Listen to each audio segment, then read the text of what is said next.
আসসালামু আলাইকুম ওয়া রাহমাতুল্লাহ। প্রিয় কয়রাবাসী কেমন আছেন? উপেক্ষিত জনপদ কেমন আছে? কয়রায় অনেক মানুষ এসেছে প্রতিনিধিত্ব করার জন্য।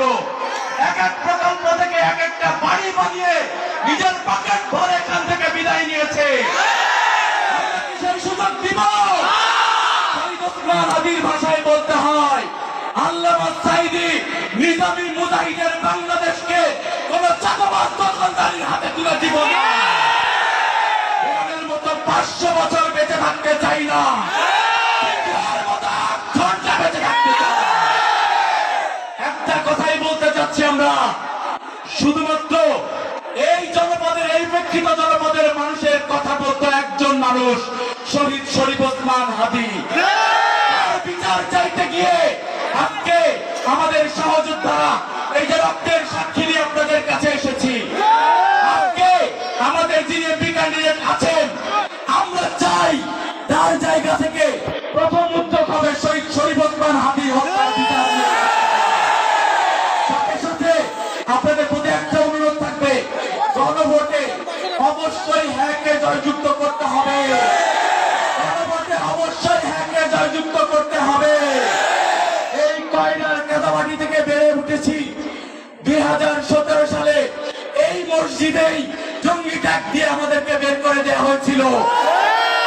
সেই মাঠে হাজার হাজার ছাত্র জনতা আপনারা যেভাবে বরণ করে নিলেন, আজকে যারা এখানে আয়োজন করেছে, সমাবেশের আয়োজন করেছে, আজকে খুব কাকতালীয় ভাবে, আজকে আমার তারিখটা এভাবেই পড়ে গিয়েছিল, কাকতালীয় ভাবে এসেছিলাম। আপনারা যে সম্মানটা দিয়েছেন, সেই 2017 সালে আমি আবার ফিরে গিয়েছি। যেভাবে লুকিয়ে চুরিয়ে আমার মাকে বলা হয়েছিল একটা জঙ্গির সন্তান, সেভাবে লুকিয়ে চুরিয়ে এই কয়রা থেকে বিদায় নিতে হয়েছিল।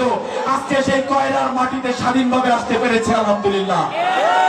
আপনাদের প্রতি অশেষ কৃতজ্ঞতা এবং আপনাদের প্রতি অশেষ আপনাদের কাছে দোয়া আছে। বিদায় নিচ্ছি। আসসালামু আলাইকুম ওয়া রাহমাতুল্লাহি ওয়া বারাকাতুহু। ইনকিলাব, ইনকিলাব, ইনকিলাব। We want, we want, we want justice for, justice for, justice for, justice for. আমরা সবাই হাদি হব, যুগে যুগে লড়াই যাব। আমরা সবাই হাদি হব, যুগে যুগে লড়াই যাব। আসসালামু আলাইকুম ওয়া রাহমাতুল্লাহ। ছেলে পাওয়া গিয়েছেন আবু হুরায়রা পিতা ফয়সাল মাতামিম বাড়ি নারায়ণপুর শিবিরের স্টলে আছে, নিয়ে যাবেন।